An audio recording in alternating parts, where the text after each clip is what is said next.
हमने कल जाना था कि थियोसॉफिकल सोसाइटी के बाद जब वो छोड़ कर गए थे तो बहुत सारी कंट्रीज में उन्होंने दौरे किए, टॉक्स दिए, लेक्चर्स दिए और बहुत लोगों ने उनको सराहा। अब उनके पास वो टैग नहीं था वर्ल्ड टीचर का, तो अब उनसे जो लोग जुड़ रहे थे वो इसलिए जुड़ रहे थे कि कृष्णा क्या कह रहे हैं, और वही ये चाहते थे। राजगोपाल के साथ उनकी तनातनी भी आपने समझी कि किस तरीके से फेम और मनी के कारण राजगोपाल उनसे ही बगावत करने लग गए। राजगोपाल के साथ जो दो ट्रस्टी और थे वो भी राजगोपाल के साथ ही थे, वो कृष्ण मूर्ति को साथ नहीं दे रहे थे, इसलिए ये संघर्ष जारी रहते रह गया। कितनी आश्चर्य की बात है कि इतने बड़े मास्टर के साथ रहने के बाद भी लोग धन और प्रसिद्धि से, नाम से दूर नहीं हो पाते हैं। पर चलिए, उनका अपना रोल था। तो अब इसके बाद जब ऊटी वगैरह की सारी घटनाएं हो गई प्रोसेस और वो काफी दौरे करके जिनेवा में लौटे, तो वांदा उनसे मिली। और वांदा ने, जो वांदा स्कारावेली के बारे में मैंने बताया था, उनकी बहुत अच्छी फ्रेंड है, उनके लिए उन्होंने शलेटानिक नाम का एक घर किराए पर लिया। ये इस समय, इसके बाद पूरे समय गस्टार्ड का नाम आएगा और सानिन का नाम आएगा। देखिए, मेरी भी ज्योग्राफी अच्छी नहीं है, पर समझ जाइए कि स्विट्जरलैंड में उनके लिए एक शलेटानिक नाम का घर बनाया गया। और वहां पर वांदा ने उनकी इतनी सेवा करी कि कृष्ण मूर्ति ने खुद कहा कि अद्भुत तरीके से वांदा मेरा ख्याल रखती है। और उसी के पास, शलेटानिक के पास ही, जैसे गस्टार्ड जिस एक प्लेस को बोलते हैं, उसके बगल में ही एक गांव था सानिन। वहां पर बहुत सारी हर साल बैठकें होंगी, क्योंकि वो वांदा करा रही है हर साल। तो सानिन, वहां पर गैदरिंग की पहली गैदरिंग की घोषणा की गई। कहा जाता है कि पहली गैदरिंग में ही 19 कंट्री से ज्यादा लोग वहां पर पहुंचे थे। 350 से ज्यादा लोग थे और अलग अलग कंट्रीज से आए थे। ये सिर्फ उनका प्यार था कि लोग पूरे वर्ल्ड से उनके पास खिंचे चले आते थे, क्योंकि अब ओहायो में नहीं दे रहे हैं, अब सानिन में दे रहे हैं। तो अब वहां पर जब वहां पर भी थोड़ा बहुत प्रोसेस होता रहा था, हो रहा था उनके साथ। तो डोरिस स्प्रेड जो उनका काम संभालती थी, उसके लिए उसको एक लेटर लिखते हैं, कृष्णा बताते हैं। मैं इसको एकदम शॉर्ट में बताऊंगी कि रात में अधिकांश समय में ये प्रक्रिया हो रही है और तीव्र है। देह कितना सह पाएगी, पूरी देह में सिरन थी। आज सुबह उठा तो सिर कांप रहा था, और जब मैं सुबह उठा तो पूरे कमरे में वो पवित्रता, वो पावनता हर पूरे कमरे को भर रही थी। और वो इतनी तीक्ष्ण थी, मतलब इतनी शार्प थी उसकी पवित्रता, कि वो पूरे वातावरण के अस्तित्व के एक एक चीज को अपने प्रेजेंस से भर रही थी। देखिए, हम तो इसकी कल्पना भी नहीं कर सकते हैं, पर वो जो लिखे हैं उनको सुन के आश्चर्य लगता है कि ऐसा भी होता होगा। हर हिस्से में प्रवेश कर रही थी, पूरे अस्तित्व को शुद्ध कर रही थी और अपना बना रही थी। और ये जो पावनता की बात कर रहे हैं और उस वातावरण की बात कर रहे हैं, वांदा भी उसको महसूस करती थी, क्योंकि वो जो शलेटानिक का जो घर था, एक अलग प्योरिटी, एक अलग वाइब्रेशन में चला गया था। तो वो भी कहती हैं कि वो भी महसूस कर रही थी। और कृष्णा लिखते हैं कि ये वो वस्तु है जिसको हर इंसान पाना चाहता है, लालच करता है, इसीलिए ये वस्तु उसके पास नहीं आती। साधु सन्यासी अपने शरीर को कष्ट देते हैं पर पकड़ नहीं पाते। इसे न तो खरीदा जा सकता है, न किसी त्याग से, न सद्गुण से, न प्रार्थना से इस प्रेम को बुलाया जा सकता है। वो जो एनर्जी थी, जो वो जो लव था, जो प्योरिटी जिसको बोल रहे हैं, पावनता, उसके बारे में लिखे हैं। अब ये तो उन्होंने अपने तरीके से उन्होंने लिखा। अब वहां पर एक और प्रोसेस होता है जिसके बारे में वांदा लिखती हैं कि लंच के बाद हम लोग बातचीत कर रहे थे, घर में कोई नहीं था। अचानक कृष्णा बेहोश हो गए। उसके बाद क्या हुआ उसका वर्णन करना बहुत कठिन है, क्योंकि मेरे शब्द उसको एक्सप्रेस नहीं कर पाएंगे।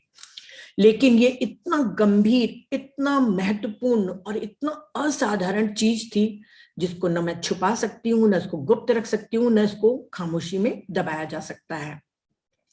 कृष्णा के चेहरे में एक परिवर्तन आया। उनकी आंखें बड़ी हो गई, चौड़ी हो गई और गहरी होती गई। एक असाधारण दृष्टि थी जो किसी भी संभव दायरे के पार जाती थी। ऐसा लग रहा था कि कोई एक शक्तिशाली सत्ता उनके अंदर व्याप्त थी, जिसका संबंध, जो सत्ता उनके में प्रवेश व्याप्त हो रही थी, उसका संबंध किसी दूसरे डायमेंशन से था। बोल रही है कि ऐसी अनुभूति हो रही थी कि वहां वॉइड भी है। वॉइड मतलब रिक्तता भी है और पूर्णता भी है, परफेक्शन भी है। अब मैं तो इस शब्दों को ही नहीं समझ पा रही हूँ, आप भी नहीं समझ पा रहे होंगे, पर ऐसा कुछ वांदा को महसूस हुआ था।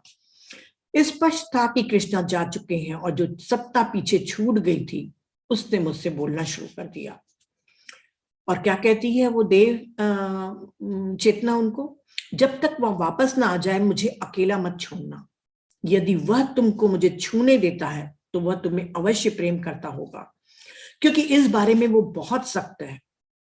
जब तक वो न आए मेरे नजदीक किसी को ना आने देना। और फिर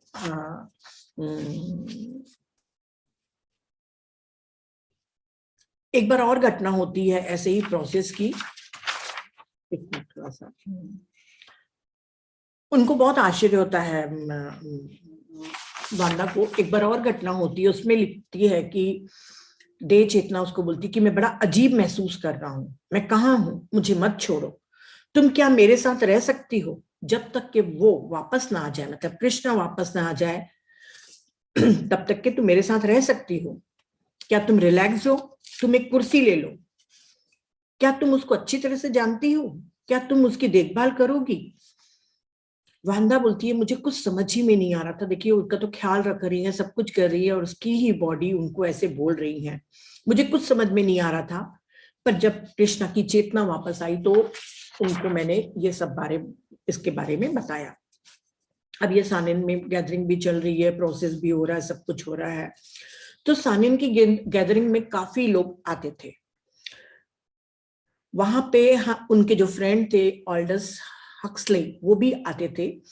और वो कहते हैं कि उनको सुनना ऐसा लगता था कि जैसे कोई बुद्धा, वो बुद्ध, भगवान बुद्ध बोल रहे हैं। इतनी अधिक शक्ति, जबरदस्त प्रामाणिकता।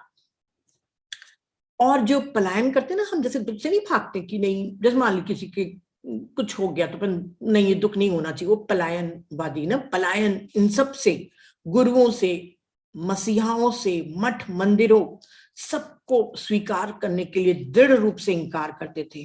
और वहां पर उन्होंने बहुत अच्छा एक लेक्चर दिया था दुख के ऊपर। देखिए अभी मैं टीचिंग्स उनकी नहीं ले रही हूँ, उनकी टीचिंग्स बहुत आएंगी आपके सामने। दुख के ऊपर उन्होंने बहुत अच्छा बोला था, खासकर जब लव्ड वंस भी चला जाता है तब उस समय दुख को कैसे विलीन कर दिया जाए, उन सब के बारे में है।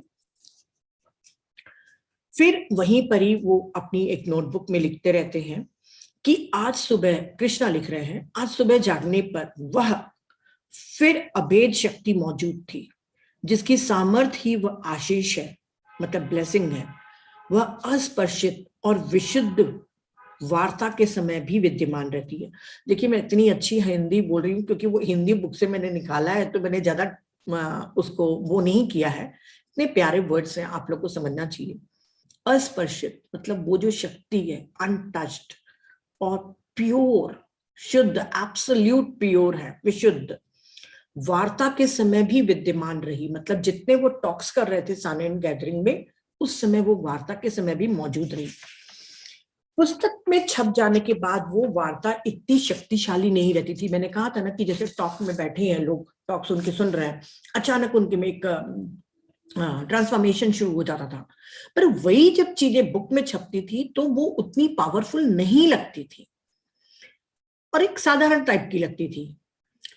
कई बार वार्ता के समय कृष्णा उस विलक्षण आशीष का अनुभव करते थे, उस ब्लेसिंग्स का अनुभव करते थे, और वो पूरा सुनने वालों में ट्रांसमिट हो जाते थे। अब यहाँ पे सानेन में गैदरिंग चल रही है बहुत अच्छी। अब तय किया जाता है कि अब हर साल करेंगे, यहाँ सानेन कमेटी बना दी जाती है। अब जब ये सानेन कमेटी बन रही है तो वहां जो ओहाई में बैठे हुए राजगोपाल है, उनको चिंता हो जाती है कि कहीं ऐसा तो नहीं कि कृष्णा ओहाई से संबंध तोड़ देंगे। अब उनको तो नेचुरली हर चीज उन्हीं से ही मिलती थी। तो यहाँ पे मैरी लिखती है कि उनका कोई इरादा नहीं था कृष्णा का कि सानेन नहीं जाएंगे, पर ओहाई नहीं जाएंगे, सिर्फ सानेन में ही रहेंगे, ऐसा कुछ स्विट्जरलैंड में ही रहेंगे, ऐसा कुछ इरादा नहीं था। पर कोइंसिडेंटली ऐसा हुआ कि 5 साल तक के वो ओहाई जा ही नहीं पाए थे। और इस समय में जब यहाँ पे गैदरिंग्स वगैरह चल रही थी, तो वांदा उस आशीष, उस अन्यत्व, मतलब जो अदरनेस की जो ब्लेसिंग्स हैं, वो निरंतर उसको महसूस होती थी, जिसके बारे में कृष्णा रोज लिख रहे थे। अभी जैसे मैंने बताया ना, अभेद शक्ति, वो पूरा रोज लिख रहे थे। फिर वो दिल्ली इंडिया आए उसके सानेन मगर से गैदरिंग के बाद, और शिवाराव के घर में रुके। वहां पे बहुत ठंड थी, पेंसिल भी नहीं पकड़ पा रहे थे, और अचानक एक दिन 23 जनवरी को उस नोटबुक को उन्होंने बंद कर दिया। जैसे शुरू हुई थी अचानक, वैसे अचानक बंद हो गई। कौन प्रेरित किया, कौन बंद करवाया, कौन शुरू किया, कोई कुछ नहीं जानता। और इसका प्रकाशन मैरी लिखती है 1976 में हुआ। अब जब इसका प्रकाशन हुआ तो लोग इसकी समीक्षा ही नहीं कर रहे थे, समझ ही में नहीं आ रहा था, क्योंकि वो बहुत रिवॉल्यूशन वाले थे उनमें चीजें जो हमारे मत विश्वास रहते हैं उनसे बिल्कुल ऑपोजिट। फिर भी एक ने हिम्मत करके उसके ऊपर लिखा, और जब इसमें इस नोटबुक को जब छापा गया था, तो उसमें इतना तो तय था, इतना तो लोगों को समझ में आ रहा था कि कृष्णा कोई सामान्य मनुष्य नहीं है जिसका ट्रांसफॉर्मेशन हुआ है। हमको लगता है ना कोई आया और ट्रांसफॉर्मेशन हो गया, नहीं, वो किसी भिन्न आयाम में रहने वाले एक असाधारण व्यक्ति थे। तो जब उनसे पूछा गया ये वाला क्वेश्चन कि भाई अब नेचुरली वो तो दूसरे डायमेंशन के हैं, और हम तो भाई 3 डायमेंशनल के हैं, तो कैसे अपन टीचिंग्स को समझेंगे और अप्लाई करेंगे, जो भी होगा। तो जब उनसे क्वेश्चन पूछा गया तो उन्होंने कहा कि बिजली का बल्ब जलाने के लिए हर एक को एडिसन बनने की जरूरत नहीं होती है ना, हमको सिर्फ बटन को ऑन करना है। फिर बाद में रोम में एक बार उनसे किसी ने पूछा कि आप जिस अवस्था में हैं उसी अवस्था में आप पैदा हुए रिक्त मन के साथ, अभी भी रिक्त मन में है भाई, तो हम जैसे लोग कहाँ पहुंच पाएंगे वहां तक के। तो उन्होंने एक बहुत अच्छा आंसर दिया कि क्रिस्टोफर कोलंबस समुद्री जहाज से धीरे धीरे ढूंढते ढूंढते अमेरिका पहुंचा, पर आपको अगर अब अमेरिका जाना हो तो जेट से आप जा सकते हैं। तो जाना आप पर निर्भर करता है, मतलब हम अभी भी जेट की स्पीड में वो कॉन्शियसनेस में पहुंच सकते हैं जिस कॉन्शियसनेस की बातें कृष्णा कह रही थी। बहुत चैलेंजिंग है, क्योंकि मैंने इनकी टीचिंग्स पढ़ी हूं तो मुझे मालूम है ऐसा डरना नहीं है हमको। देखिए चैलेंजिंग है, तभी तो उनको ज्यादा दुनिया में नहीं देखा गया।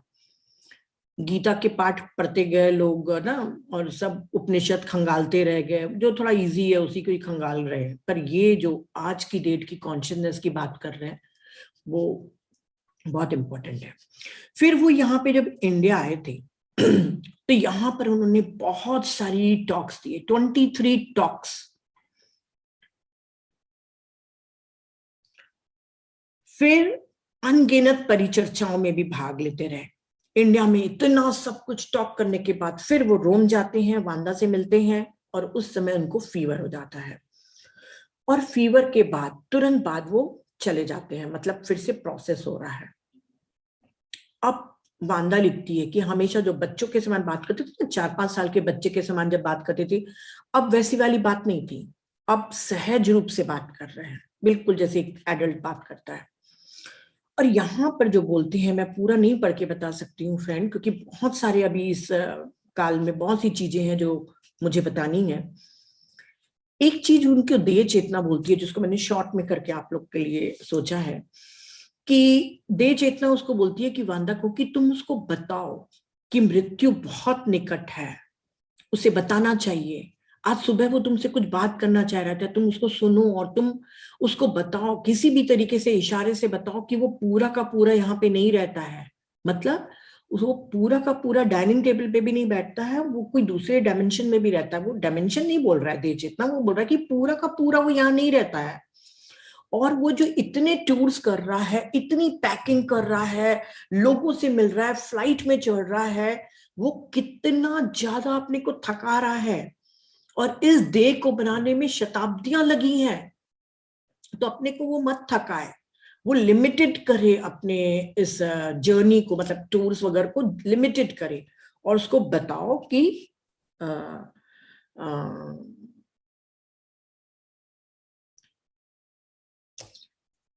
कम करें।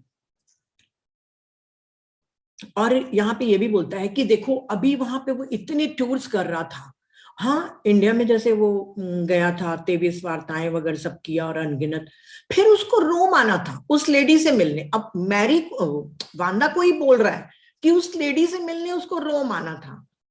और मालूम है उस लेडी को जब बीमारी हो जाती है ना तो उसको भी फर्क पड़ता है।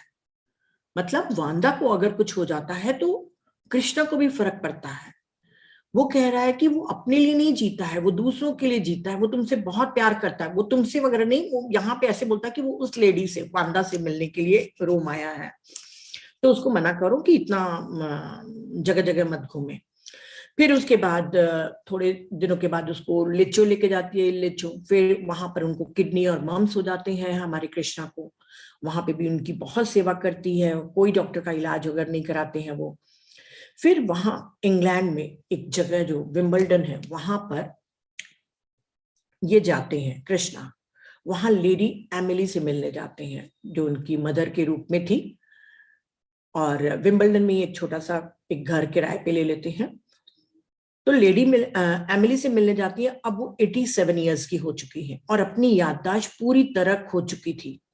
फिर भी कृष्णा रोज उनके पास जाते, घंटे भर या अधिक समय तक उनका हाथ पकड़कर बैठते और स्रोत सुनाते। लेडी एमिली उनको पहचान लेती थी और उनकी उपस्थिति उनको बहुत पसंद आती थी। और 64 की शुरुआत में ही लेडी एमिली की डेथ हो गई। तो हमारी लेखिका मैरी कहती हैं कि जब वो विंबलडन में थी तो मैं कई बार उनके साथ गई थी और उनको जंगल वगैरह घुमाने लेके जाती थी। बहुत प्यारा लिखा है कि वो मेरे टीचर नहीं थे, वो मेरे भाई बहन से भी बढ़कर थे। इतने मतलब इतने सुंदर, इतने प्यारे, और इतने सैर करते समय वो बिल्कुल बात नहीं करते थे, क्योंकि वो जंगल की निशब्दता को सुनना चाहते थे। और जैसे एक जगह उन्होंने लिखा है कि वो कभी जंगल में एंटर करते थे ना तो अपनी कार को रुकवाते थे और जंगल में से जोर से चिल्ला के पूछते थे, क्या मैं प्रवेश कर सकता हूं? मतलब कितनी हद तक के वो प्रकृति से जुड़े होंगे कि वो एक जंगल से पूछ रहे हैं कि मैं क्या एंटर करूं। बहुत बहुत उम्दा उन मैरी ने उनके बारे में लिखा है। अब यहाँ पर जब मीटिंग्स चालू हो जाती हैं तो वो कहती हैं मैरी कि मैं उनको बहुत कम सुनी थी, तो मैं उनके पास गई उनकी मीटिंग को सुनने उनने के लिए। तो वो बहुत सुंदर तरीके से सब बताती हैं। आप उनके वीडियोस देखेंगे ना तो पहले वो आके बैठ जाते थे और पूरा चारों तरफ देखते थे, एक मौन रहता था। तो बोली जब मैं पहली बार गई तो मेरे को लगा माय गॉड, ये तो हमारे सर, मतलब हमारे मास्टर तो टूट रहे हैं, कुछ बोल ही नहीं रहे हैं, कुछ तो बोले। अब उनको क्या मालूम था, उन्होंने वीडियो रिकॉर्डिंग नहीं देखी होगी उन्होंने उस समय तक के। बोले फिर अचानक बोले, और फिर मेरे को मालूम चला कि हर मीटिंग के पहले वो थोड़ी देर मौन रहते थे और पूरे आसपास के वातावरण को देखने के बाद शुरू करते थे। और बहुत सी चीजें कि कई बार जो टॉपिक बोलते थे उसके भी बियॉन्ड चले जाते थे और ये वो सब। और उसने वहां पर ये नोट किया कि जो शब्द कृष्णा बोल रहे हैं और जो हम लिखते हैं, दोनों शब्दों की एनर्जी में फर्क है। क्योंकि देखिए फिजिकल प्रेजेंस में अगर किसी ऐसे मास्टर के में आप कोई भी ज्ञान लोगे तो वो आपको तुरंत ट्रांसमिट होगा, क्योंकि उनकी एनर्जी आपको आपके अंतरतम तक के वो अर्थ को पहुंचाएगी और उसी तक के पहुंचाएगी जो रिसेप्टिव मोड में रहेगा। तो यहाँ पर उन्होंने बहुत ही अच्छे से लिखा है। और फिर उसके बाद राजगोपाल इनसे मिलने आते हैं कृष्णा से कि किसी तरीके से समझौता हो जाए। पर राजगोपाल को था कि मैं अपनी ही शर्तों पे करूंगा, मैं उनको इंडिया के जो फाउंडेशन ट्रस्ट है उसमें बिल्कुल नहीं लूंगा, मेरे शर्त होने चाहिए। कृष्णा बोलते हैं मेरे को ये वाली शर्तें मंजूर नहीं। तो दोनों के बीच में संघर्ष चल रहा है। अब इस समय मैरी के साथ राजगोपाल मिलते हैं फिर से। पहली बार तो उन्होंने कितने अपशब्द बोले थे, फिर दूसरी बार जब मैरी से मिलते हैं तो क्योंकि अब समझौता नहीं हुआ तो गुस्सा था उनको बहुत, तो खूब गंदा गंदा बोलते रहते हैं और बोलते हैं ये क्या मास्टर है, कितना अपने बाहरी दिखावे को तवज्जो देता है, जब जाते हैं तो अपने कपड़े को निहारेंगे, अपने बालों को आईने के सामने खड़े होकर निहारते रहते हैं, ये क्या है, ये क्या मास्टर है। मैरी बोलती है कि सिर्फ वो अपने कपड़ों के लिए नहीं, दूसरों के कपड़ों के लिए भी बहुत सजग रहते थे कि सामने वाले ने क्या पहना है, कैसे पहना है, हर चीज वो देखते थे। तो इतना जब राजगोपाल बोल रहा था तो मैरी उनको बोलती है कि तुम इतना सब कुछ बोल रहे हो कृष्णा के लिए, तो एक काम करो तुम उनको छोड़ दो। तो बोलता है ये मत सोचना कि मैं इसलिए नहीं छोड़ रहा हूं कि मेरे को पैसे की कमी है, मेरे पास पैसे बहुत है।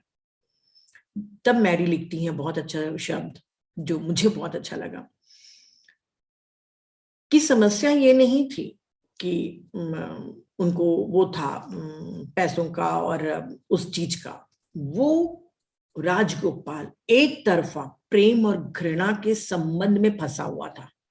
वो कृष्णा को बहुत प्यार भी करता था पर बहुत नफरत भी करता था, और जितना वो उससे दूर जा रहा था उससे छटपटा रहा था। मतलब जिससे आप बहुत प्रेम करते हैं उससे जब आप दूर जाते हैं तो वो कैसी झुंझलाहट होती है।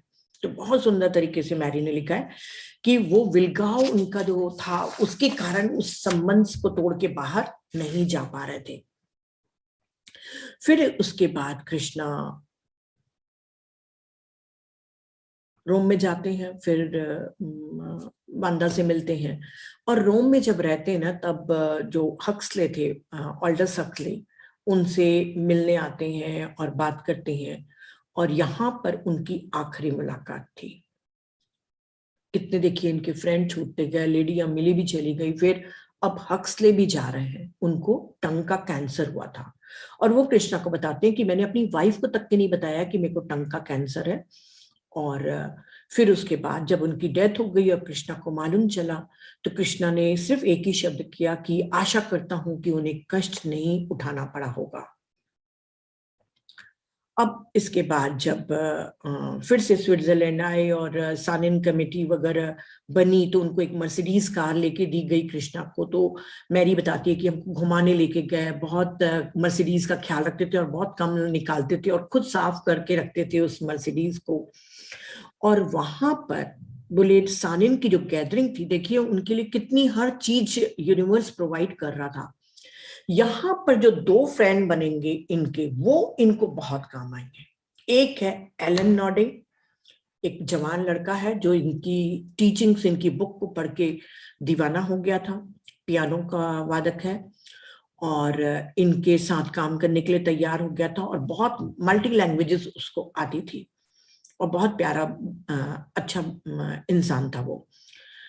फिर दूसरी इनकी एक फ्रेंड बनती है मैरी जिम्बलिस्ट। अब वो लाइफ के एंड तक के रहेंगी, इनकी आखिरी मतलब इसके बाद जो है ना 66 या 67 ऐसे में मिले थे, इनके 86 तक के, उनके आखिरी दिन तक के मैरी जिम्बलिस्ट रहेंगी।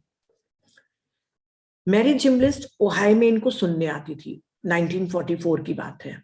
फिर उसके बाद उनके हस्बैंड की डेथ हो जाती है मैरी की, तो उस समय वो बहुत दुखी थी।